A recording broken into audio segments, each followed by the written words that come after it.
Во денешната утринска тема, минутите ги посветуваме на сите оние убави моменти кои што ни ги дава планината, сето тоа кое што го имаме како можност кога планинариме и како придобивка по нашето психофизичко здравје, особено ако зборуваме за планинарење во континуитет и кога нема возрастна граница, поточно за сите оние кои што сметаат дека можеби подлед снежните години од животот или тетот од ова може да биде пречка за физичка подготвеност па и рекреативно планинарење, тогаш да кажеме дека тоа е заблуда. Имаме голем број примери како кај нас така и ширум светот дека навистина доколку се сака апсолутно се може. Пред да го представиме и официјално нашиот денешен соговорник, јас би сакала да споделам неколку податоци кои што говорат за светски примери и исто така во третата доба од животот кои што искачиле и светски планински врвови. Па така има неколку познати интересни факти поврзани со планинарењето во трета доба. Луѓето по повозрастните години кои што се посветени на планинарењето се чисто инспирација за многу други. Верувам дека и ние тоа ќе го инспирираме денес, но кои се светски повозрастни планинари? Тука се издвојува Том Хендрикс, кој што стана на 83 години најстариот човек што се искачи на највисоката планина во Соединетите Американски држави, Денали, инаку 6190 метри, и тоа се случило во 2013 година. Јункота Беј е првата жена која што го освоила врвот на Еверест во 75 година, 1975 година, таа имала тогаш 70 години од животот. Карл, или попознат како Карли Кисер, во 2018 година, во својата 80 година, стана најстариот човек што успешно го искачи врвот Килиманџаро. И тука се споменува Алма Мац, која 2019 година на 91 година стана најстара жена која што го искачи врвот на Винсон Масив, највисокиот врв на Антарктикот. Факт е дека токму планинарењето ни дава физичка и психолошка корист, сила и баланс, долготројни придобивки за здравјето, социјализација и заедништво, како и она кое што секој кој што планира и долго време ќе го споделя, тоа е едно единство со планината која е неописливо, особено за оние кои што можеби треба малку повеќе да се активираат, да отидат и тоа да го доживеат. За таква активација. 91 година. Да. И тоа е всушност она кое што видиме може да ги побие оние можеби размислувања, свои стеги некои кои што да, или заблуди кои што постојат дека може возраста да биде граница. Затоа имаме и пример тука во студиото на 77 години почитуваниот Цене Маринковски, кој што е денеска заедно со нас, веќе 20 на години или да речеме 2 децени планинар низ планините во Македонија со една одлична иницијатива од иницијативен одбор на планинари за една тура на Спирова колиба, да се активираат младите, велите Цене. Добро утро. Добро утро. Или како што многумина ќе ве препознаат како дедото и внукот. Тандем на планинските врвови во Македонија. Точно така. Најпрво би сакал да поздрав до телевизија Телма и благодарност што прва ни овозможи да ја промовираме оваа манифестација младенци на Спирова колиба. Ние закажавме термин 23 наредниот ден после младенци, меѓутоа поради пожарот во Кочани манифестацијата се одложи. Во овој момент сакам да изразам сочувство на најблиските на тие што им загина во таа несреќа и побрзо и полесно закрепнување на повредените. Акцијата ја поместивме за 5 април, инаку на 23 беше планирано освен планинарење да има и забава, беше договорено диџеј, музика, агрегати, се тоа, младите да ги привлечеме што повеќе да излезат од дома. Меѓутоа на 5 освен доделувањето на наградите на планинарските пароби, другото, така да речеме, не сме во можност и ние самите да го оствариме. Сосема разбирливо за овој период. Инаку што се однесува до иницијативата, ние се движиме на планина, меѓутоа на планина сите луѓе имаат еден вирус се заразени, а тој вирус е добро расположение. Сите кои се качуваат на планина имаат исти погледи. Сите се исти. Нема разлика. Дали медицинска сестра или доктор, дактилографка или судија, сите сме исти. А посебно кога ќе се качиме горе на врвот, тоа себеостварување, тоа задоволство не може да се опише со зборови. Вие спомнавте нешто што имаме ние од планирањето, меѓутоа тоа кое ќе се доживува, тоа е нешто необично. Ние сите луѓе планинариме во група, во друштво, во семејство и тоа е добро кога се планинари посебно со семејство или во група, меѓутоа семејството е одреден период едно множество, а после тоа стануваат 3, 4 или 5 множества. Додека планинарските парови остануваат, ако даде Господ, многу подолго да живеат заедно. Баш е единство. Единство и јадро дефинитивно на луѓе. Бидејќи заедничкиот живот, планирањето допринесува за тој брачен живот да биде полесно, затоа што бракот има и топло и ладно. Вие знаете самите, животни, така. ние имаме луѓе млади кои што идат на партнерска терапија. Ние би им предложиле место партнерска терапија да одат на планинарска терапија. Бидејќи партнерската терапија трае 1 час. Толку. Дали психолози, психијатри, кинезолози, не е важно, 1 час. Може да трае часови. А ова трае многу долго. Во текот на неделата имаме припрема за на планина, уште пред викендот, каде, што, со кого. Имаме акција. На акцијата тоа чувство горе кога ќе се качи човек не може со зборови, треба да се доживее. И на враќање пак впечатоците ги анализираме што било, како било. Така да неколку денови ние сме со позитивна енергија. Ние сме себе само остварени. Ние сме во собствена хармонија. А човекот што себе се остварил, што има собствена хармонија, многу лесно тоа да го подели со другите. Тоа е среќа. Меѓутоа среќата уште поголема ако се дели и со другите. Да се многу помножи, лесно се функционира и во секојдневието, нели? Со сите различни предизвици. Само уште да кажам. Планирањето е еден од спортовите. И фудбал е спорт. И фитнес. Меѓутоа, тамо дел се директни учесници, а дел се посредно посматрачи. А во планинарењето сите се активни учесници. Потполно сите, нема разлика.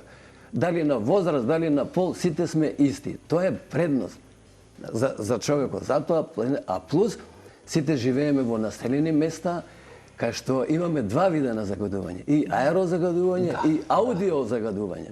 Ние аерозагадувањето физички го чувствуваме. Меѓутоа, аудиозагадувањето ментално го чувствуваме. И кога отидеме на планина, тогаш може да забележиме колку ние сме окружени од перспективно влегуваме, да, бидејќи секој пат цене планините повикуваат, баш се дел и од вашиот живот. Ако ме прашаме што ноѓете таму високо на планините, што го пронаѓате, а надвор од ова задушлива Скопје, вистински? Епа, видите, себеостварувањето. Тоа човекот, значи, најмногу се чувствува свој кога себе се остварил. А ако себе се остварил, тој ги прифаќа сите други. Има позитивна мисла, а ние сите знаеме каква е мислата, таков е животот на човекот. Во сите ситуации. Не само на, меѓутоа последно планираната. Ние, така да речеме, на запад гледаме, ќе одиме на одмор во Охрид, и времето не чини облачно, а зашто да не се качиме на Галичица или на Јабланица еден ден, место карти да играме и да се нервираме, многу повеќе ќе добиеме. Затоа ние сакаме со оваа манифестација да ги предизвикаме младите да почнат да се качуваат на планините, бидејќи многу ни се блиску. Македонија 80%, и ние немаме море. Така е. Да имаме море, мислам, многу, можеби таму има чист воздух. Меѓутоа на 2 часа ако морето не е тука. Ние планините си ги имаме што велите на располагање. И тоа многу добре. Сега има некои друштва имаат и своји планинарски домови, меѓутоа без разлика на каква е состојбата со домовите, планирањето е пожелно за секоја возраст. Значи, уште од мали ние имаме луѓе кои што семејно планинарат, фамилиарно, 3 генерации, 4. И дури на некои манифестации се прогласуваат, така да речем, некој вид како посебни учесници. Бидејќи ретко се доживува на планина да сте во комплетно семејство. Генерацијски, да. Колку има години вашиот внук? Нашиот внук сега има 20 години. А вие планинаревте со него уште кога беше мал? Со него уште 12 години, така да уште тогаш го качуваше кораб Љуботен Титоврв, така да сега веќе сам си оди. Не му требаме ние, затоа реков, парото станува... Добро, кој ќе се пренесе љубовта кон планината од тоа е многу битно. Затоа реков, планирањето во парови, значи во повеќе фази е корисно. И за младите брачни парови, младенци, така да речеме, и за после со децата, и на крајот, така да речеме, може би со внуците. Ако има прилика, зошто да не? Така да планирањето е многу корисно за човекот, прво за здравието на човекот. Човекот е дел од природата, суштество. На човечкиот организам му треба најбитни 3 работи. Тоа е физичка активност, квалитетна и умерена исхрана и чист воздух, односно планина. Видите, тоа е резултатот на долговечност и тука мислам го заокружуваме апсолутно разговорот што е нели равенката и формулата. Тоа е што го спомнавте сега баш. Инвестиција во здравието е кога ќе се почне. Втора работа. На планина човекот троши енергија. Меѓутоа, таа енергија двојно му се враќа. Двојно му се враќа и тоа во сите 4 димензии. И физичка, и духовна, и културна, и социјално-емотивна. Физичка, знаете, носите ранец, вода, храна, духовна, тогаш се чувствувате со внатрешниот ваш глас, ментална, на планина, и тие што пушат, поретко пушат, помалку алкохол, а социјално-емотивната, ако се во група, вие доживувате групни емоции и ги споделувате со нив. Тоа е многу битно за социализирање, за така да речем, живење во заедница. Оваа планинарска тура која што најуваме сега, јасно кажавте дека да ги поттикнете и помладите генерации да планинарат, барем оние кои што имаат желба, но не биле толку упорни да тоа го спроведуваат по континуирано и почесто. Но јас би прашала малку повеќе за оние кои што сакаат да планинарат, им фали можеби мотивација и храброст токму во таа возраст во која што сте вие, или да речеме во трето доба, нас не гледаат и многу гледачи кои што се нели во таа возрастна група и многумина од нив можеби се прашуваат како и на кој начин би требало да се подготват, што е она кое што може да им се случи како предизвик на планината, покрај тоа што ги знаат сите можеби вака позитивни придобивки кои што ги споменавте, можеби во тие години да се појави некаква несигурност. Па ајде малку за вашето искуство, кое што претпоставувам дека ќе биде мотивација за тие кои што не следат, во смисла на тоа како се подготвувате вие пред одредена планинарска тура и не мора сега кога веќе имате одредено искуство, може да кажеме по-професионално тоа го правите, може да се навратиме малку и на почетоците и во делото тоа што би можело да се извои како предизвик со кој што вие сте се соочиле на одредено планинарско искачување или на одредена планинарска тура. Па вака би почнеле дека се до умот на човекот. Какви мисли ќе има, таков живот ќе реализира. Ако денеска одлучи да го помине дома во затворен простор, не е лошо да се гледа некојаш телевизија, така ќе го помине. Меѓутоа, ако одлучи во умот, никој не може да го спречи он да се чувствува свој. И заради тоа, значи, не треба физичката подготвеност се може би е битна, меѓутоа во нормални услови секој, така да речем, здрав човек може саат и пол да се движи во планина. Само не мора да качува по високите врвови, ќе оди со прво по ниските, така да речем, ридчиња.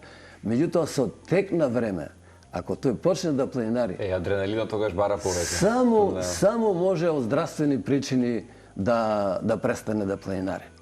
Да престане. Ние имаме случаеви кај што планинари, во мојот случај, така да речем, јас имам и жена, неколку пати била со мене, меѓутоа на лешница го повреди коленото, ама тие што се соло планинари се во малку незавидна ситуација. Бидејќи го оставаат семејството само, а они си, така да речем, се уживаат на планините, заради тоа убаво е планинарето во пар да биде. Да. Тоа во пар вие имате, реков, исти погледи, исти мисли, исти стремежи, иста храна. Цела недела вие сте дома во напната ситуација, дали работат или без разлика на средината во која што живееме. На која возраст гледате градски метеж, сообраќајен хаос, тоа све влијае на човекот. Меѓутоа на планина имате толку широк простор, никој на никого не смета. Никој. На моменти добро е осамувањето. Ама тоа осамувањето може да биде 10-15 минути, ама не на планина.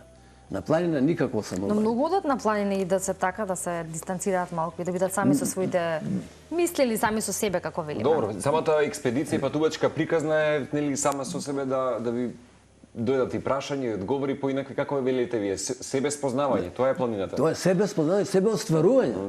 Да. Вие, така да речеме, можеби материјално, не знам колку да имате, ама тамо нема разлика дали е детето во вакви патики или такви, него колку може да издржи. Каде го имате гледано најбавото за Иди сонце, господин Цена? Па најубавото... Или па Изгреј сонце? Изгреј сонце на Титов врв, на Попова шапка. Дефинитивно, На Попова шапка, сите да. тоа е. Мислам, затоа што доаѓа диагонално, а зајди сонце треба од јужните делови, така да речеме, на Кожув или нешто слично.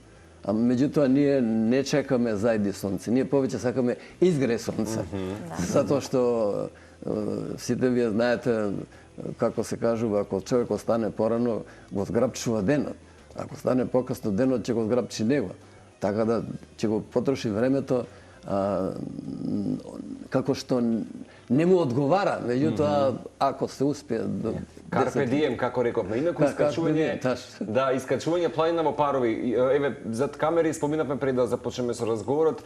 Па верувам дека голем дел од македонците, особено да речеме тие што сме од Скопје, го посетиле, нели, ја посетиле спировата колиба. Тоа е вистина, мислам дека во секој период од годината е идеална. Сека ви споменав дека особено во зимски услови знае да малку деликатно. Меѓутоа ова е идеален период ако не сте ја посетиле спирова колиба. Во пролетни услови. Во пролетните услови за младенци, како што велите, да биде тоа совршено. Ние како иницијативен одбор, ја би сакал да ги поздравам Ива, Дејан, Игор, Зоки, Стевче и Доне. Ние, кога ја објавивме оваа манифестација, неверојатно најде на добар одзив, посебно кај младите. Многу се пријавија. Па беа објавени и наградите, така да речеме, плюс беше најавено, како што реков пред малку, и да има и забава, и голем број на млади се пријавија. Ние ја одбравме спирова колиба како блиска дестинација до Скопје, приступачна. Акцијата не е тешка, саат и пол до 2 сати може од Чешма до спирова колиба. Од Бродец, така? Од Бродец и во содейство со планинарски спортски клуб Скопска Црна Гора наидовме на разбирање, разговараме со неколку членови, посебно со претседателот Лјупчо, и наидовме на многу добра соработка, така да ова го правиме во содейство со нив. Имаме обезбедено и спасувачи, мислам професионалци, ќе ги известена и МВР Чучер Сандево, така да сакаме манифестацијата максимално да биде и обезбедена. Сека, да. А што се однесува до спирова колиба, вие добро спомнавте, спирова колиба има посебна драж, бидејќи има вода. На таа висина имате изворска вода, која што цело време 7-8 степени. Тоа е многу добро. Второ, има многу широки ливади, голема површина, а плюс колибите има, така да речеме, некоја драж за секој во невреме да се засолне, да се пресоблече и слично. Идеално и за дечиња, бидејќи таму има за активности за деца. Кога спомнавте дечиња, спортски клуб Скопска Црна Гора има посебна програма, се вика Клука и дрвчиња. Клука и дрвче. Одлични се, мислам, имаат не знам колку пати годишно, меѓутоа ги имаат активностите баш овој период. Активностите, да, така да речеме, они посветуваат внимание и на најмладите. Кај нас, ние неколку пати се обидовме преку клубовите да пробиеме во образовниот систем, да влезе планирањето како задолжително, да Хрватска превземе некои действија поинакви. Меѓутоа, така да речеме, бидејќи е планирањето и вон часовите, многу тешко е прифатливо. Треба целиот ден да се посвети на тоа. Меѓутоа, многу би било покорисно децата кога би се дружиле во оделението, тогаш ќе се видат какви се и колку вредат. И добро што го споменате, бидејќи планинска земја сме, тоа треба да биде така во сооднос со образовниот систем, да биде задолжително. И на младите генерации да им биде култура на живење, нешто што е составен дел од секојдневието. Цене, не ми кажавте за предизвикот. Кој предизвик сте се соучиле до сега на планина и кој е вашето најомилено место, речеме, кој е вашето најомилено? Нема да ми верувате, меѓутоа еден од предизвиците е ние тргнавме од Варвара, тоа е место над Лешок, Джинов камен, познате по сртот на Шара, и тоа бевме со професионален лиценциран водич. На враќање се стемни, заглавивме, така да речеме, не фати мрак, темница, дали да спиеме, четворица бевме, дали да спиеме или не, на крајот решивме да одиме по непробиена патека, многу се измачивме, ама некаде околу 23-24 часот стигнаме до комбето во Варвара. Варвара. Тоа, така да речеме, нема да го забравиме, многу случаеви од временските прилики, све зависи. Да. Меѓутоа човек треба да има компас во животот кој што ќе го води, не само компас на планина. Да. Колку може, кога може, како може. И подготвеноста е тука многу важна, едуцираноста е исто така, како да се подготвиме за на планина, особено кога имаме одредена планинска тура која што треба да се искачи. Без разлика на која возраст сме, треба да бидеме подготвени. Планинарите или оние професионалци кои што постојат секако ги даваат своите инструкции, но најважно е тие да се почитуваат, нели? Што значи да се биде подготвен за на планина? Па значи подготвен да се на планина, значи физички да бидете добро опремени во смисла на обувки и од временските прилики заштита од дош, од снег, од ветер, затоа што на планина може за многу кратко време сите 4 временски години, сите годишни 4 годишни времења. Планината си диктира своја метеопрогноза, да, секој пат. Планината она не кани, меѓутоа не ни гарантира дека ќе не удостои така како што ние сакаме. Она си има свој начин. Природата, ја реков, ние сме дел од природата и ни одговара да сме на планина, во природа. Меѓутоа треба сепак да внимаваме до кај можеме. Често пати се случува, неколку пати на љуботен од ветер, од невреме, не може догоре да се искачиме сите. Ќе се искачат само тие што се најспремни или најупорни. Меѓутоа голем дел, иако има акција, можеби 100, 200, некош и 500 луѓе, ама не времето си го прави своето. Така да... Во овие 2 децени планинарски експедиции ви се случи, освен ова да речеме сега што го споделивте со Лешок, нели да стигнете до комбето и така натаму, да ја загубите маркацијата и траекторијата? Па искрено да ви кажам, се случува, договорени сме на една страна тројца, на друга двајца да се сретнеме и да не се најдеме. Со телефони разговараме, кај сте, што сте, меѓутоа толку магла, невидливо, ние вртиме од една страна снег, зима, не се гледа, така да се случило да не се најдеме, ќе се најдеме таму на почетното место кое што сме тргнале. А доека горе заедно сме, меѓутоа едните на 500 метра од едната страна на врвот, другите на другата страна. И кај сте, што сте, така да се случува, зависи посебно. Затоа внимателни, што велите вие, секој пат да бидат... Да не се прецениме. Да не се прецениме и да бидат информирани барем блиските или луѓе кои што знаат дека дента сте... Па заради тоа и Федерација и сите планинарски друштва учествуваат. Има и посебно луѓе определени маркацисти за маркирање на патеките. Тоа е многу битно, затоа што вие во магла не гледате ништо и кога ќе видите маркација, ви светнал денос, викате, тука сме. Да. Ти јас би ја прашала со оглед на тоа што го започнавме разговорот со едни вакви примери светски на повозрастни планинари кои што ги искачили светските највисоки врвови. Дали имате желба за некој светски врв, можеби допрва? Дали досега сте разместувале, со оглед на тоа што се задржуваме само во рамките на нашата територија, на нашата земја, дали можеби вие нешто такво во план? Ја, искрено да ви кажам, имам желба барем на Арарат да се качам, меѓутоа спречен сум од семејството, бидејќи многу сум поврзан со семејството. Не ти треба, зошто сега и заради тоа, така да речеме, на крстопа сум, дали да или не. А инаку нема планинар кој што не сака што повисоко да се качи, бидејќи со освојувањето на височината, така да речеме, освојување на животот имате. Да, така е. Која планина ја препорачувате, иако ќе го претпоставиме одговорот на еден од вас да го слушнеме, за оние кои што, па да речеме, рекреативно го прават тоа, не многу често, од време на време, сакаат можеби почесто, поблиску, полесно? Па најдобро би се почнало, така да речеме, со околу Катланово, тие се пониски места. Да, Ричиња убави има тука. Катланово, потоа околу Пчиња, Вислимска клисура и слично, не се многу високо, Свети Николе, а додека другите Кожув, Беласица се малку повисоки, не би препорачал. Меѓутоа во Скопје има идеални места, така да не мора да се качат до Спирова колиба, може да се качат до половина Спирова колиба, првиот пат, а после вториот, третиот, четвртиот пат да се качат до Спирова. А за водно да не зборувам. Да. Штета што водно, така да речеме, не е искористено тоа што ни пружа. Вие сите знаете Загреб, Слеме и други на кој се начин ги користат луѓето. Меѓутоа, кај нас не сакам да кажам нешто што не треба, ама да немате вода на оваа висина на 3 километри од Скопје и кога доаѓа некој странец, каде тоалетот, знаете како е, мислам. Таму би требало многу повеќе да се вложи и уште повеќе ќе врати.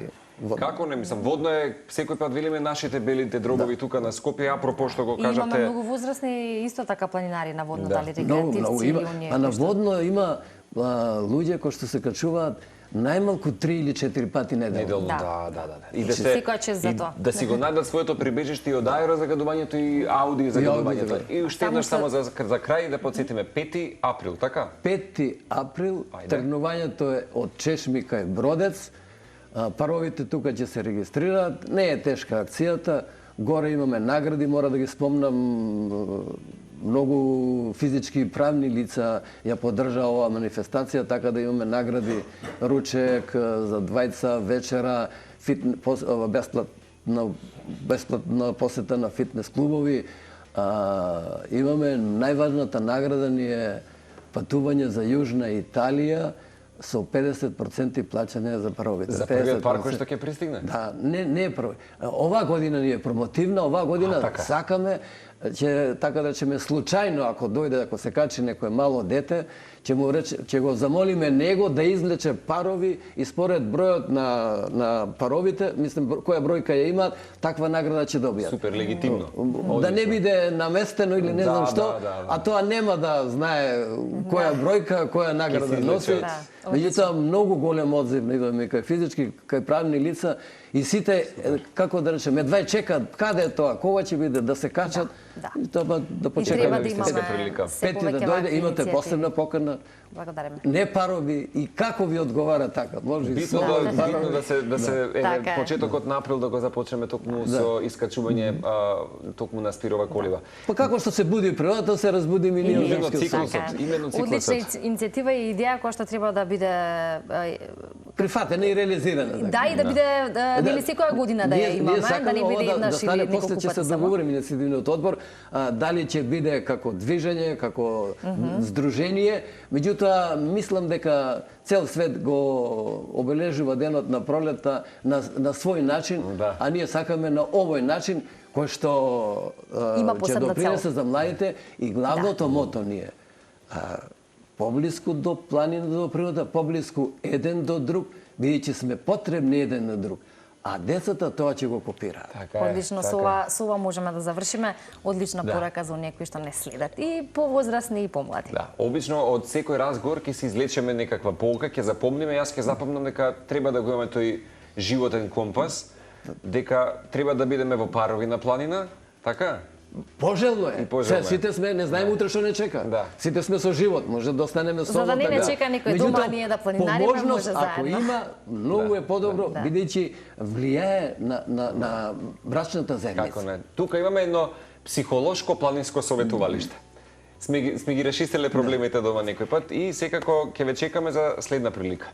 Се надевам дека ќе биде традиционално и дека младите ќе прифатат бидејќи е во нивни интерес, а не е неостварливо. Така е. Благодариме цена за вашето време, за гостувањето, што имавме можност да видиме од ваш аспект на тие години како е да се планинари и да се сака планината. Се гледаме во следна прилика и ви пожелуваме успешна до година ќе се видиме и поскоро да се видиме. Поскоро, меѓутоа за оваа манифестација да стане традиционална, ќе се потрудиме сите заедно. Ние сме едно, мислам, нема разлика ова или она или иницијативен одбор. На сите ни се исти желбите во животот. Да не го да остареме, а да не го попречуваме тоа остарување.